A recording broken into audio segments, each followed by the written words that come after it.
to use the raised hand facility at the bottom of your screen. So if you click on the raised hand facility, I will know you want to come in for a question, and I'll try to bring you in an orderly manner. So without any more ado, just to remind you all to switch off your microphones, and we'll sit back and we'll listen to Anastasia Kennet and what she has to tell us. Thank you very much. Over to you, Anastasia. Thank you, Richard. If you just give me a few moments, I will share my screen with you all. I'm delighted to be here, and I'm very grateful that you've asked me. Thank you very much.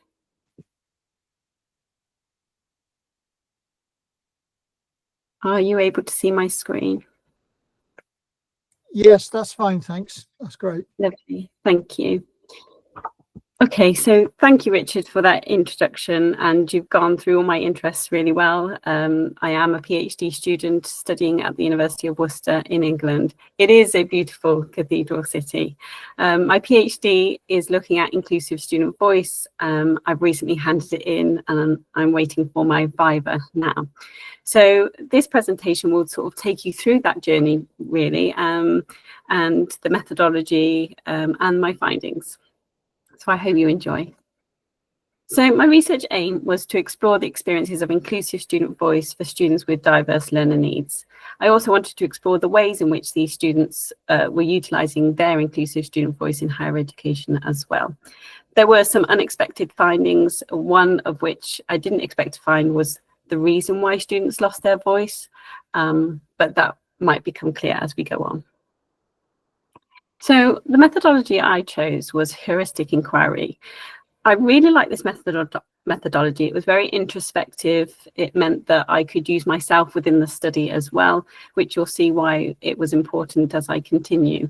It is a humanistic and therapeutic approach to methodology, which is, quite unique in its approach. There are quite a few critiques about it. I personally love it, and I think it's quite relevant to the students that I was going to interview. So the great thing about heuristic inquiry, as I said, it means that I could bring myself to the research. So the first half of the research, the researcher will sort of take part in an introspective, reflective self-search, if you like. The topic needs to be relevant to the researcher in themselves. I am a diverse learner myself, and I've had trouble, I guess, using my voice throughout education. So it was really that I was leaning into and wanted to kind of use that really and bring it to the forefront of the study, as well as introducing participants later on. So as I moved on and beyond my autoethnographic experiences, I wanted to include participants because if I'd had just used myself, it felt very limited to just one person, whereas I wanted to see how reflective this was to other diverse students who perhaps were, yes, diverse, but also diverse in different ways to myself. And the great thing about this methodology is that the participants become co-researchers because they co-create the findings. So it was very collaborative in nature, which I absolutely love in education anyway. So it was great for me to be able to include that in the study. So I just want to take you through some of the processes here. So the first phase on the left-hand side here in orange is this internal frame of reference. So that's me looking within myself and finding that frame of reference and taking part in that self-search process, which I've spoken about. I will take you through some of that today. It will be a whistle-stop tour. It will be kind of little bits of what I've looked at rather than the whole thing just for time capacity. But hopefully it does give you some essence of what I was looking at. Then we go into the immersion phase, where we use a lot of indwelling and a lot more in-depth look at that introspective process. What I tried to do was look at the whole picture and then kind of reduce it down to its parts and then kind of come back out and look at the whole picture again, so that you're kind of looking at the whole thing holistically. You can include past and present living experiences, and I think this might be the reason why I was able to identify the reasons why students lost their voice in the beginning, because the methodology wants you to go right back to the participants' past, looking at their early educational experiences, possibly even their home lives if participants felt that that was relevant, and then obviously bringing that more up to date and looking at their higher education experience. And again, that was also a process that I undertook as well. You then move into the illumination phase, where you start to look at those parts and you illuminate them, you highlight them as pivotal points in the journey, if you like, and then you incubate that knowledge. So you take time away from the intense focus of the study and you kind of incubate and start to think and process the parts that you've just illuminated. And then you kind of go back to the whole picture again. And you do this by creating a creative synthesis, which is like a creative diagram. This methodology does like and enjoy using artifacts. So you'll see a number of those in this presentation today. And it is hoped that at the end, you will have some sort of self-discovery. And that wasn't just for me as the researcher, but that was also for the participants as well. And there has been some self-discovery and also some self-development within me as well, which has been quite lovely. So I'm going to move on now to the core processes and some of the tactics that I was sort of using in the interview space, but also in the self-search process as well. So Plainly talks about the tacit knowing, the knowing more than we can tell. And this is something that when we see someone familiar, we know them, but we don't know how we know them. We don't know where we've known them, but we're looking at their face and we think we know them. It's kind of that intuition and kind of using that to guide the self-search process and also the interviews, and also to allow the participants to kind of have that tacit knowing as well. I also utilized Girard's self-disclosure.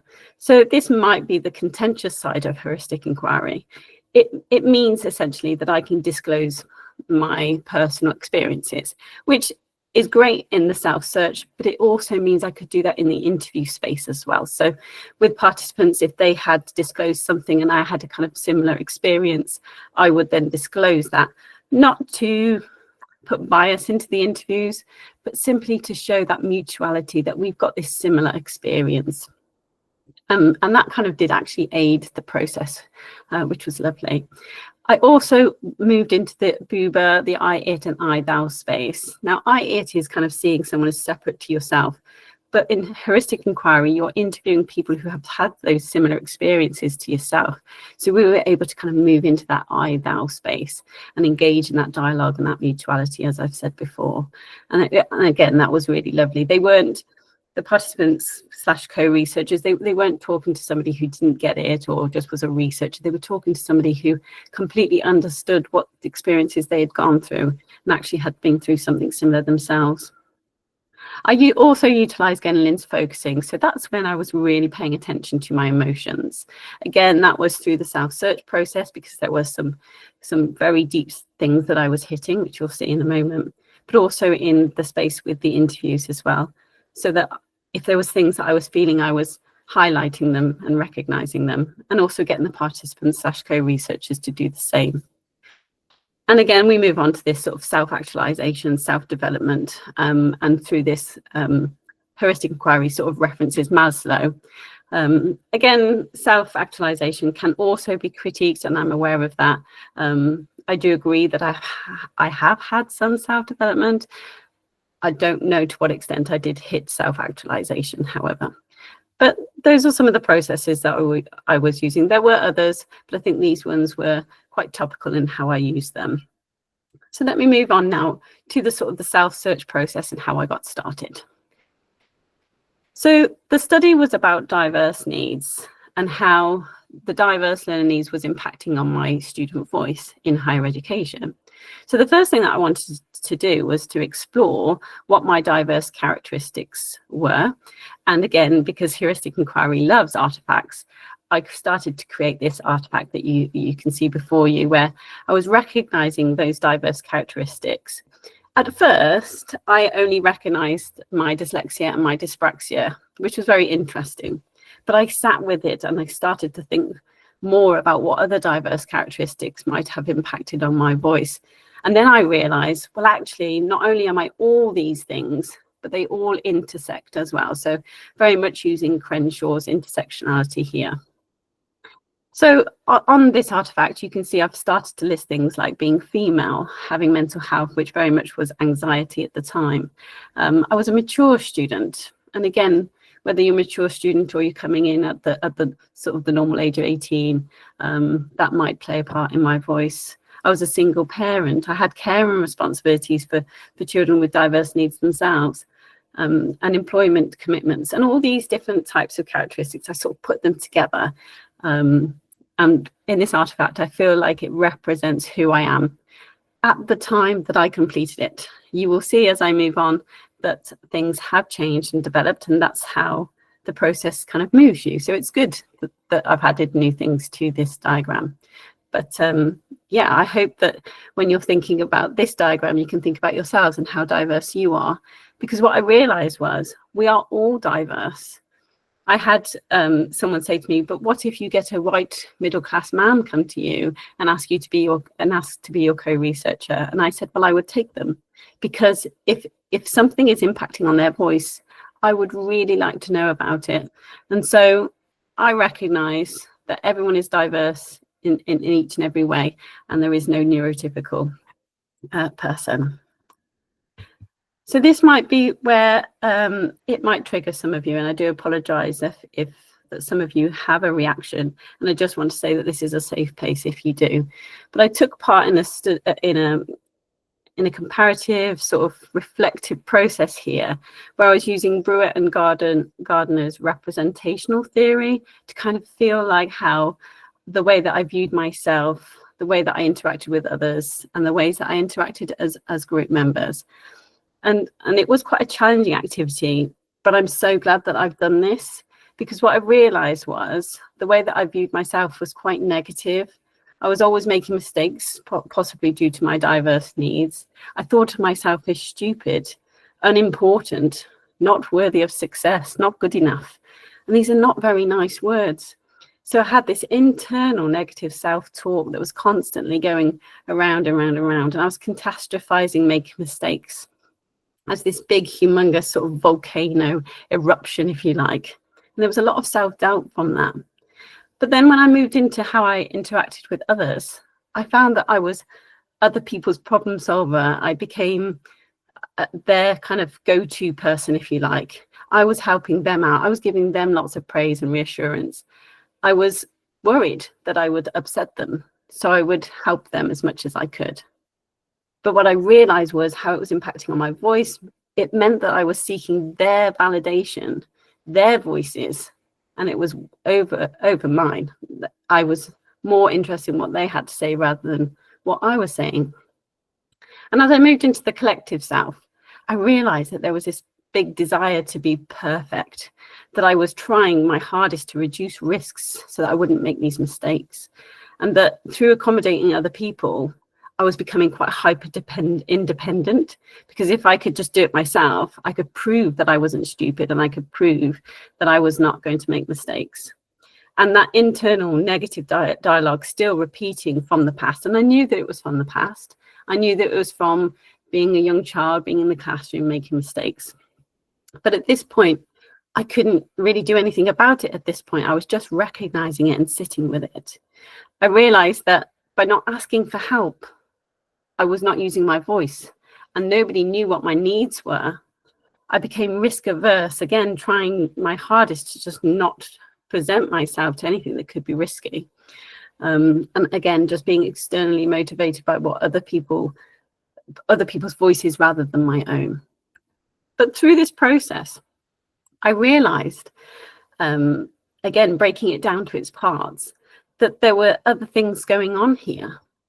I realized that I had trauma.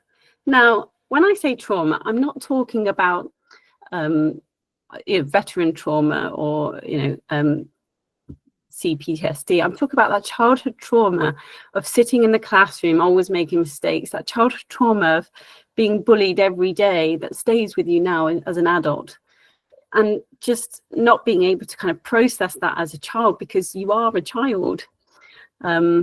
And it's scary to think as a child that you're sat there and you're scared to answer any questions, and that you're going to get it wrong and people are going to laugh at you. And what I found through that discovery was that Austin in 2001 states that through trauma, a person's voice may become overtly loud or really quiet and silent and withdrawn. But either way, that person has lost their voice. And that was so significantly powerful, because what it could mean is that diverse learners experience some sort of trauma in their educational environments that then stay with them until they're adults, and then either become really loud or really quiet. So we need to kind of look at that and see what that's about, which is what I hope this study was about. I also realized that I had ADHD, which, looking back at the table, now makes sense. So for females who have ADHD, the hyperactivity tends to go into the mind. They can fidget, but the mind becomes so hyper. And I realized that that constant inner dialogue that was going around and around telling me all these negative things about me was hyperactivity. And I'm pleased to say now that I can recognize it as that I don't do it anymore, and I can stop myself, which is fantastic. I also realized that the fear of upsetting other people was because of my rejection sensitivity dysphoria, which very often accompanies those with ADHD. And perhaps in the classroom, when I was trying to answer questions that I didn't know the answer to, perhaps I'd had inattention and completely lost my way of what was going on. And that's why I couldn't answer the questions. So it was all beginning to make sense through these various different parts. And I was becoming overwhelmed, I think, by what I could do for myself now that I knew the answer to this. It was a very eye-opening experience. And through that, I discovered Carl Rogers' statement, and I put it on a slide all by itself because I feel like it needs that extra special attention. He says that often he discovers that he exists only in the response to the demands of others, that he seems to have no self of his own, that he's only trying to think and feel and behave in the way that others believe he ought to think and feel and behave. And this really hit me, because it made so much sense to what I was doing throughout my life, that if Carl Rogers was around and I went to his therapy session, this would be precisely what I would have realized through that self-discovery. And so I think this statement in itself needs to be pushed up and just said out loud, because it's so important. So then I realized and reflected on this thing that perhaps that other students like me are still disadvantaged by the past. Perhaps we're still trying to navigate university life, the rules and the expectations, whilst also trying to process who we are, what our needs are, and how to ask for them. And therefore, that's why this methodology was so important. Not only could I get to a point where I learned about myself and who I am, but I also had this desire to find out what other diverse students were also struggling with, wondering whether, is it the same? Is it not? And it was really this that pushed me on to looking at the literature and what other diverse students were saying in the literature. So I wanted to look at student voice processes. For me, these were student representatives, student surveys, and co-creation projects. I am aware that there are other ways that students can use their voice. These were three that sort of came to me at the time, and I needed to kind of hone my focus in, if you like. And the students, co-researchers who came in, they talked about student voice in the way that it meant to them. So a lot of them were talking about it in the classroom, and how to use it with their peers, or how to use it with the staff members and things like that. So this was just what I had decided to look at the time. And what I found was Alcoff said that student representatives are unethical. Now, what they meant is it's very unethical for one person who is diverse to speak to a student representative who might or might not be diverse themselves, but who would not have experienced the same experiences. How could they possibly know or even transfer that information across to staff members when they don't know from the other perspective? It seems very unethical to do that. And so that was quite pivotal to me, and because I always thought student representatives were a great thing. I became a student representative a couple of times, and I always thought, oh, it was great that I could talk and speak on behalf of others. Even though I found it really hard to speak on behalf of me, I actually could speak really well on behalf of others. So I always thought it was a good thing, but to see this, I think it's really important to remember how unethical that might be and how difficult it is to relay someone's experiences to staff members. And as I move on to student surveys, for diverse students, these are often confusing. There's a lot of them, and I understand why they're used, because you can reach a large amount of people through sending out emails via, the surveys via the emails, sorry. However, you don't get much response back anyway, but also there's feedback fatigue. Students are constantly being asked for surveys. I know in the University of Worcester at the moment, they've just done a survey. They've been given another one, and they're going to get one for every module that they're taking. So it's a lot to ask of students, and for diverse students particularly, they may struggle understanding the question. They might also struggle with, well, what do I reply? I don't know what I'm going to reply to that. And to think of something to reply to is, again, could be quite challenging for some diverse students. Furthermore, there are certain services that the surveys don't even cover, the services that diverse students might need, such as their one-to-one tutors, for example. So again, they're not really picking valuable questions and responses from diverse students. And the other one that I looked at was co-creation projects. Again, I love co-creation. Working staff and students together, I think, is a wonderful thing. And there's a definition there that says that co-creation is equal, reciprocal, and collaborative, which is amazing. But then I came across Bovell et al. In 2016. And actually, in Bovell's definition at that time, he drops the reciprocal and the equal elements to the definition, which struck me as a very pivotal point. Is that going to stay now? Is it because they are very hard to be reciprocal and very hard to be equal? So I was questioning that quite a lot and thought that I would bring that to focus today. But I haven't seen a definition like that. Most people follow the definitions of Cook-Sather et al. In 2014. So it does seem to be this desire to be equal, reciprocal, and collaborative.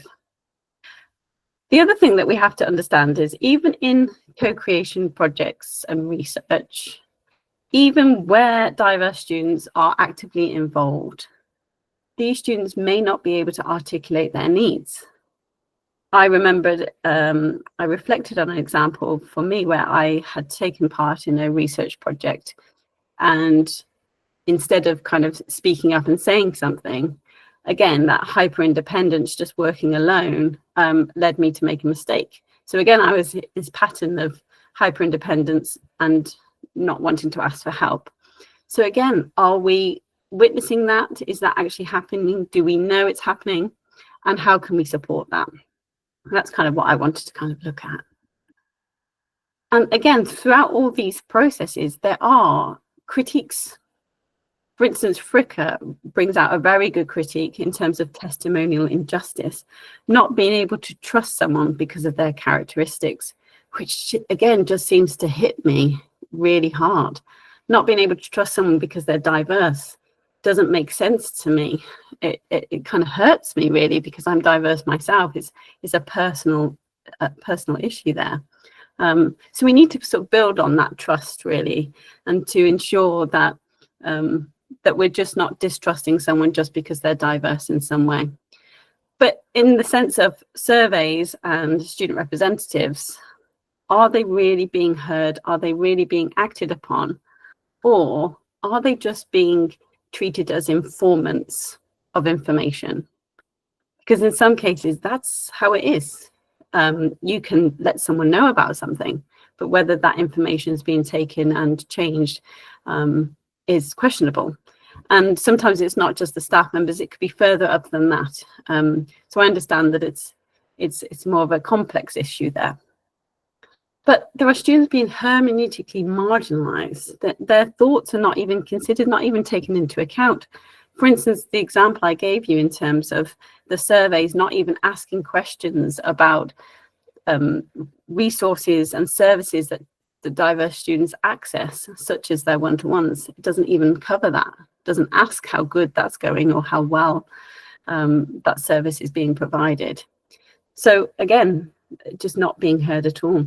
And so what we're seeing really is a systematic hermeneutic injustice, this sort of historic, systematic process of just not listening, not taking into account, being left unheard, and just being silenced overall. And perhaps that's what's happening. It could be that the student themselves is being silenced through their own mental health or their own needs, but also, on the other hand, it could be a sort of a systematic approach in education altogether. So I used up all this information, and I'm just going to jump now to my personal findings. And I developed what I called an inclusive student voice fingerprint. I use the word fingerprint because it was individual to me, and I didn't want it to sound like that was the final creative synthesis, that there was going to be another one coming. So I'm going to show you that now. So this is what I discovered in terms of what inclusive student voice meant to me. So I realized that what I needed was a little bit of self-compassion, that where I made mistakes, that was okay, and that I should just comfort myself once in a while and be okay that I'd made those mistakes. I realized that I needed safety in my body, that I needed to keep me safe from harm in any way, whether that's in my mind, stopping my mind from telling me these horrible, horrible things. And that focusing, although an approach used in heuristic inquiry, I actually found it really important for me to do. And so I have kept doing that, which is, again, focusing on my emotions and allowing them to be there. It's okay, I'm not pushing them aside. I realized I also needed to individuate. Now, Carl Rogers talks about individuation as a process of healing childhood. So as I looked at my childhood, I did find that I was healing some of those bits just by looking at them introspectively, and then kind of building on the diagnosis of ADHD, for instance. That really healed me because I realized that the hyperactivity in these horrible words I was saying to myself was actually hyperactivity in ADHD. So it kind of, I felt healing through that process, really. And then I realized I needed to do self-authorship, taking the lead a little bit in my own life and actually speaking up. But I could never have done that without these other things being put forward and provided to myself. So I went through a process of healing, focusing on my emotions, providing safety by looking after myself and stopping myself saying those horrible things, and giving myself self-compassion whenever I made mistakes. And actually, I noticed that I was able to have that self-authorship increase because I was comforting myself after. So I had reached this point, and now I wanted to incorporate co-researchers. So I'll just take you through the analysis of how I analyze their data, and then I'll show you some of their data. So I wanted to, once you gather all the interviews data together, you develop individual depictions, which is essentially just putting together and co-constructing the depiction of what that experience was like for the co-researcher. And then eventually you'll have one for each co-researcher. And then you start to compile a composite depiction where you bring everyone's together and you start again to create that overall universal experience. I'm not sure how much I agreed with this section of the analysis, just mainly because it took away the individual element and started to produce this universal position, but it's part of the process, and I obviously wanted to follow the process. From that, you then develop individual portraits, possibly 2 or 3. I've chosen 3, and I'm going to show you those 3 today. And then you create the creative synthesis, very similar to what I've just shown you, really, but this one will be the final one. So then I embarked on conversational interviews with the students, and it was very therapeutic in style, because this is a sort of a humanistic counselling methodology. I did them systematically, and you can have more than one interview with one co-researcher, but I never moved on to the next co-researcher until that other one was completed. So I'm going to take you through the themes now, using examples from 3 of the individual portraits that I had chosen. So the first theme is the experience of providing a trauma-informed safe space to regulate emotions. So students discuss the difficulties that they experience in expressing and regulating their emotions, possibly caused by the limited emotional support that they received as a child, and that this had led to their silence and avoidance behaviours. For most, it happened at home, where their voice wasn't really heard and their emotions weren't really coped well by their own parents, who potentially, through our discussions, had diverse needs themselves. Or it was throughout school, where there was an educator who perhaps didn't support them with their emotions very well and just kind of asked them to leave and things like that. So that was kind of difficult to obviously hear. This means that these students' emotions were often left unexpressed. And when asked to conceptualize inclusive student voice, a lot of the students discuss sort of that trauma-informed safe space, or just having somewhere where they can regulate their emotions and have this better supported. Some of the co-researchers were getting therapy at the time. Some of them were on a waiting list for therapy. So they knew that they needed to heal from this childhood upset trauma that they'd gone through. So that was great that that matched what I had previously found for my own in that individuation phase. However, the students also recognized that it is a very difficult process to completely heal yourself. So they also wanted the tutors to have a little bit more care and attention for them, to use some person-centered approaches such as congruence, unconditional positive regard, and empathy during that time, or to have a place to go where they could go and just sit with their emotions with somebody who actually feels what it feels like, which again was very powerful to hear. The next one was the experience of removing judgment through implementing trauma-informed practice. So again, judgment for these students came in the form of body language, tone of voice, obviously bullying, certain eye contact that perhaps just wasn't quite right. And sometimes it came from within themselves. So for me, obviously, it came from that judgment that was my internal dialogue. And again, it was similar for some of the co-researchers as well.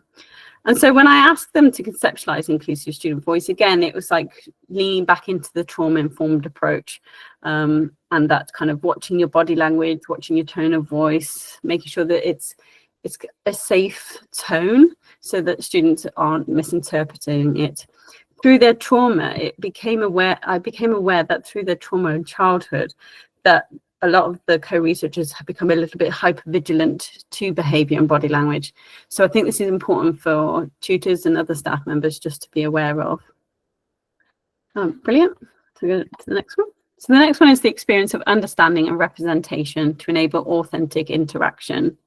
So for this one, students kept repeating across multiple participants, actually, that where students felt that the staff member understood them, either because that staff member had previous experience of dealing with a student such as themselves, or actually where that particular staff member represented the student.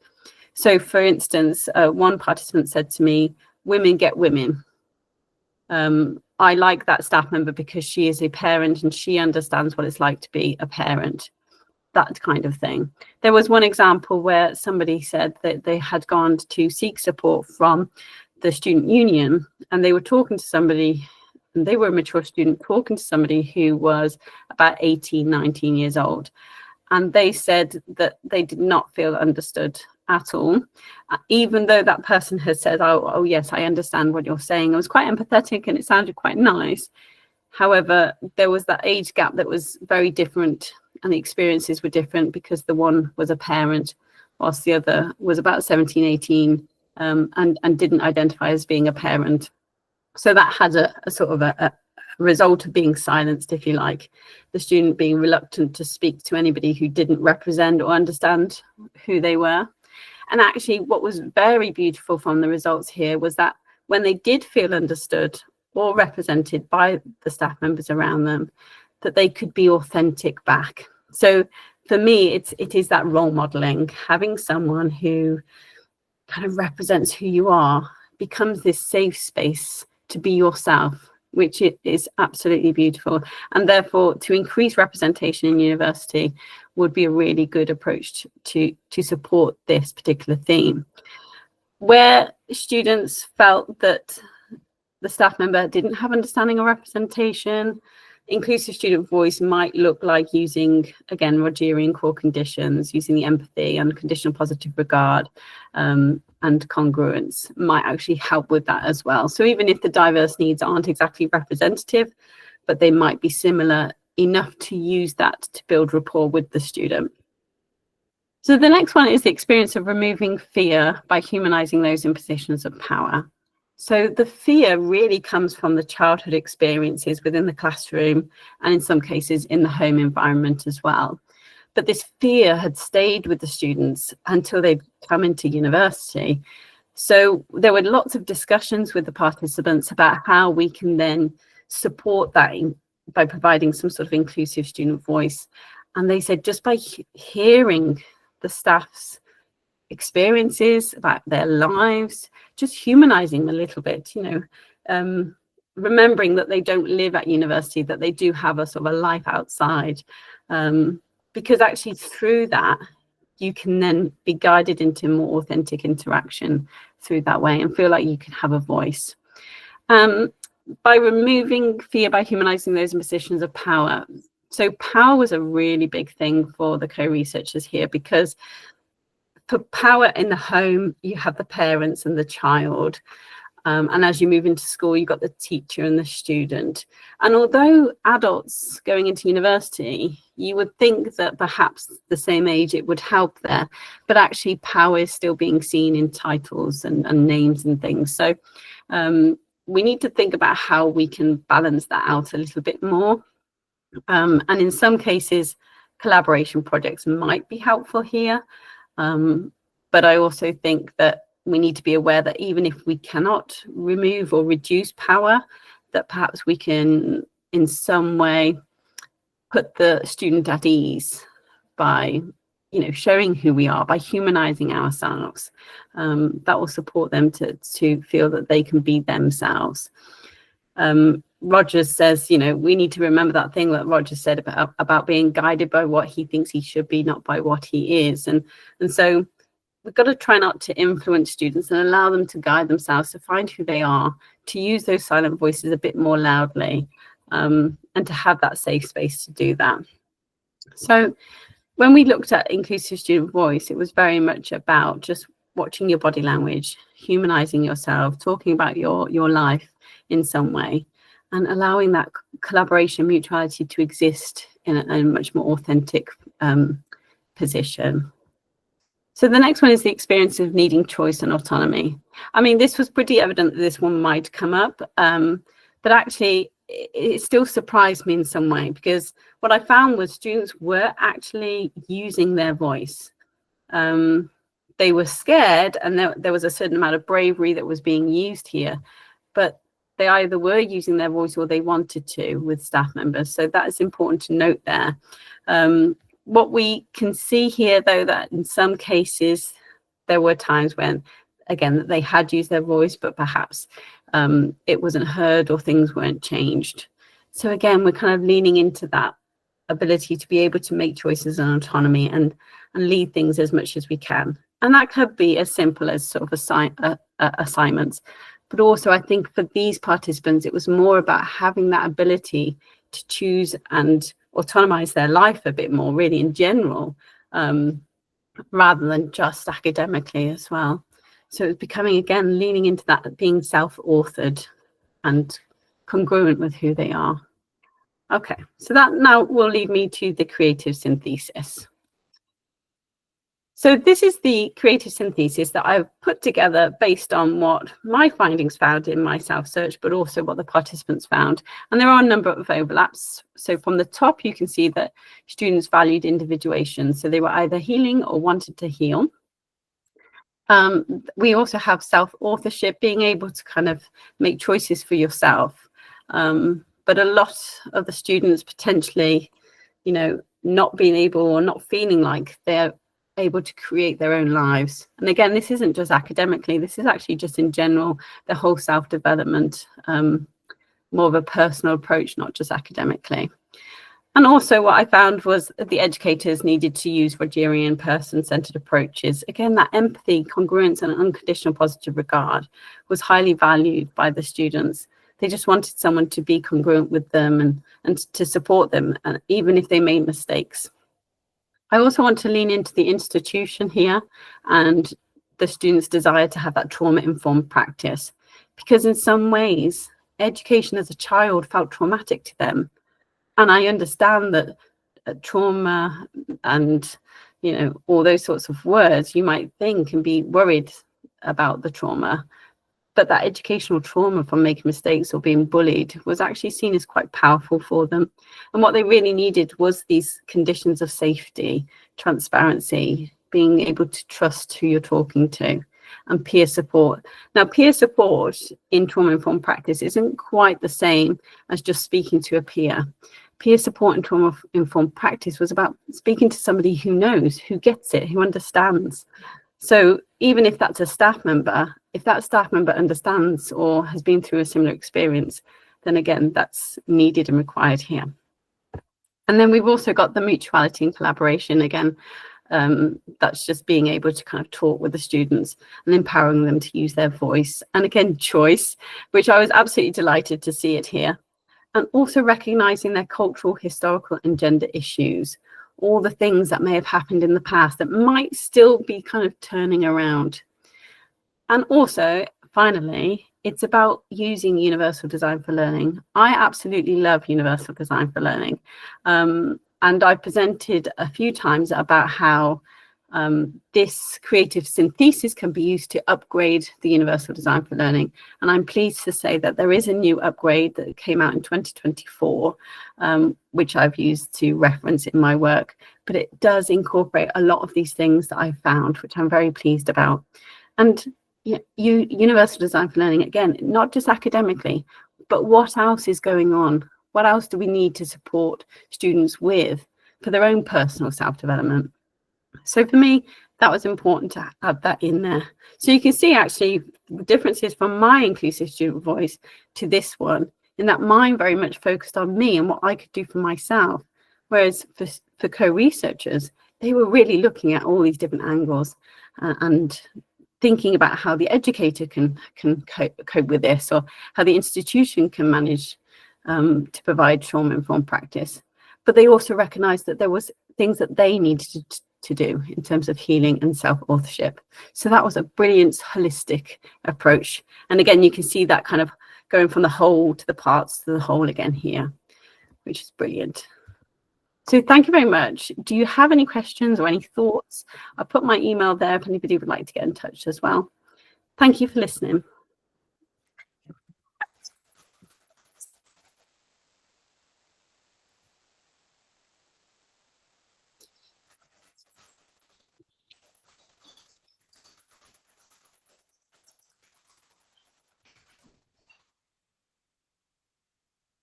We can't hear you, Professor Richard. I think you're mute.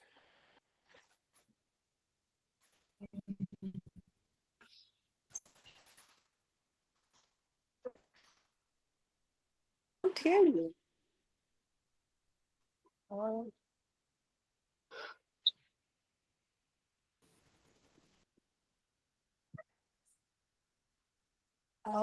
Can't hear you. Rajesh, can you hear Professor Richard? Am I the only one who can't hear you? No, ma'am, we are not able to hear. So we can't hear you.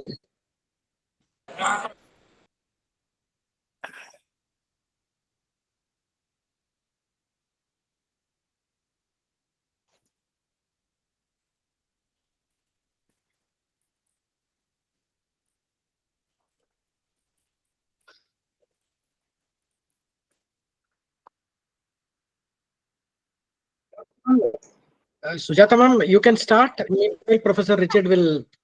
His microphone seems to have a problem. Sure. But ma'am, then.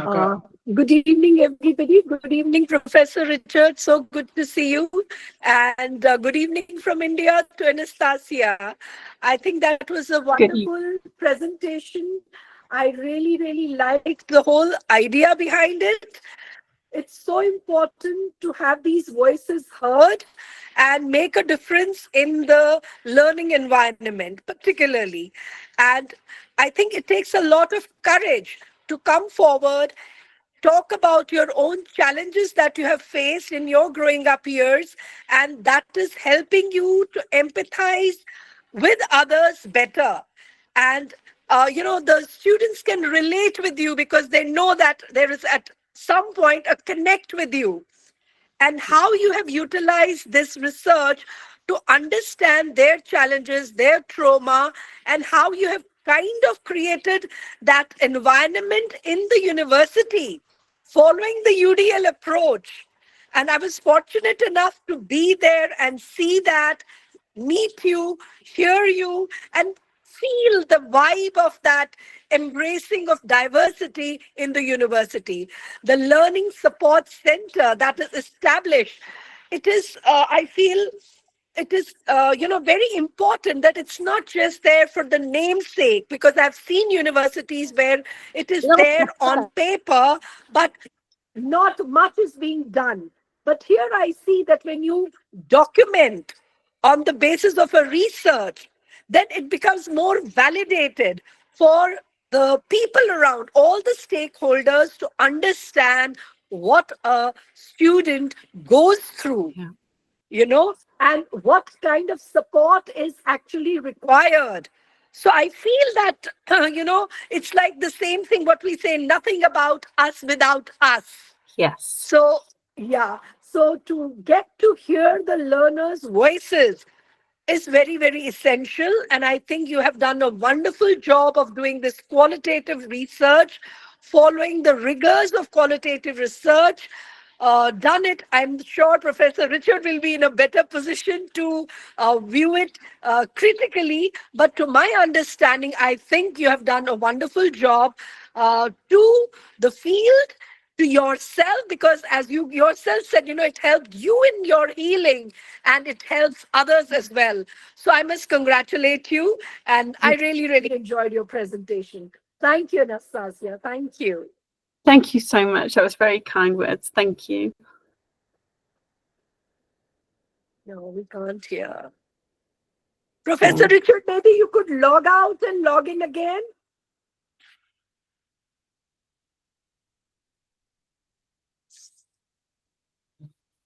Anybody else in the meanwhile has to make any comment or any question? Please. I've got a question, Ms. Sujata. I'm Mercy. Yes. Anastasia, you Yes. had, sorry, I've got a bad throat, so forgive me. You had mentioned that there was, students were being removed. So my question is, during the presentation you mentioned this, I'm not sure. Yeah. So the question is, was there a specific reason why these students were asked to, leave school or the program? Yeah, that's right. So there was one or two particular students that I had interviewed that in high school, they had been asked to remove themselves from the classroom. One particular student that is coming to my mind at the minute was told to go and sit in like a hut thing outside in the playground, obviously with a table in it. And then eventually they were joined by a staff member who then said, we're going to have to call home and get you sent home. And actually what that student said to me was all they needed was someone to have some sort of empathy, or just somebody to help them to manage and cope with their emotions. I believe that student was possibly struggling with ADHD at the time, that was undiagnosed. So they just needed someone to support them with their emotions, really. But actually they were sent home. Okay. Yeah. Well, was this a temporary arrangement or a permanent solution to some temporary problem?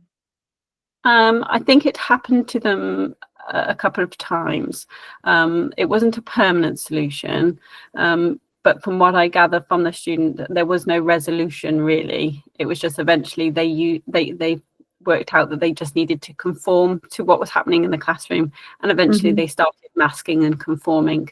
So yeah, it's do we want children to mask, or do we want children to be themselves? I think that was the discussion I had with that particular co-researcher. Right. Were the parents given any form of support, or the teachers given any form of support to combat this kind of a problem that they were faced with?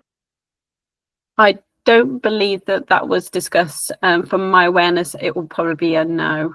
I think eventually the co-researcher just learnt to conform in mask, really. There was no support or anything. I think they were a mature student as well. So if we think about the time when they were at school, ADHD in girls were very hard to diagnose. No, I work with, children with special needs in an inclusive setup. And very often I'm faced with things like this. So I was just trying to see if there was some kind of, work around this, maybe from your experience. But thank you so much. Oh, I'm really sorry. I can probably add to that. I do think as long as you can just support them to manage their emotions more effectively, that will support them to be able to stay in the classroom. It's just being sent out of the classroom and then being sent home just wasn't helpful, really, because they were missing out on their education. True that. Yeah. So I think that helped. Thank you so much.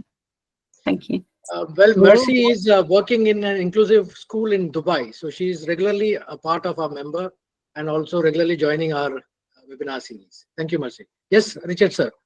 Can you hear me now? Yes, we can. Yes. Thank you. Sorry, technology is wonderful while it's working. I have been listening, though. I was going to ask at the beginning, Anastasia, about your use of Carl Rogers' work and his notion of unconditional positive regard. When you've been discussing this with students, have they actually ever questioned that notion in terms of the authority figure who they come across? Because I know Rogers himself was concerned that some professionals believe that in order to maintain their own authority, it was difficult to actually implement some of his ideas. Any of your students feel that? We didn't sort of get into that, to be honest. It was more about those core conditions, but you might be onto something. Maybe that's some further research that needs to be had. I have been implementing some of these things myself, and I think you might be right there. So that might need to be looked at for sure. I'd certainly be interested in looking at that myself in further detail. Yeah. Yes, I think there are some people who themselves feel uncomfortable with the notion of this unconditional aspect of it. It's almost a challenge to their authority. I mean, I'm very happy with it personally, but I have met people who feel, am I going to lose my position of authority if I just go down this Carl Rogers path? Yeah. I feel like my discussions with staff members post research has led to those sorts of discussions, actually. So not with the students themselves, but with staff members who, I think you're right, would be struggling with losing their authority, and in some cases actually think that having that authority and hierarchy is a good thing. So I did have to caveat in my write-up in my thesis about how I wasn't arguing for that to happen in some ways, but that some sort of balance would be better. So there's something to be looked into for sure. Okay, do we have other questions, please? I can't see any raised hands at the moment.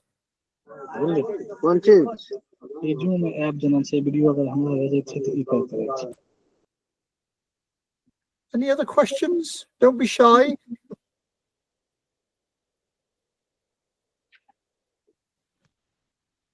Don't think I'm missing anybody.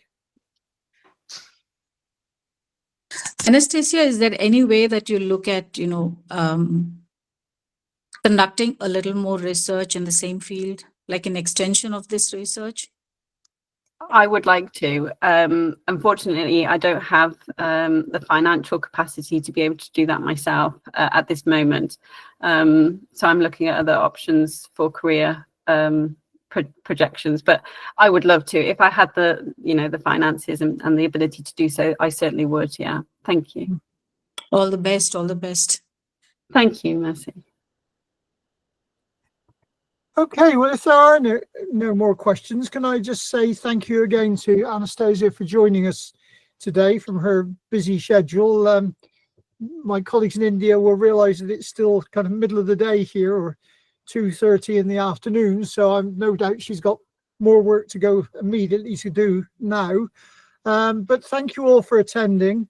There's another session next month. Do we know what's happening next month? Rajesh, I think you did send me some details.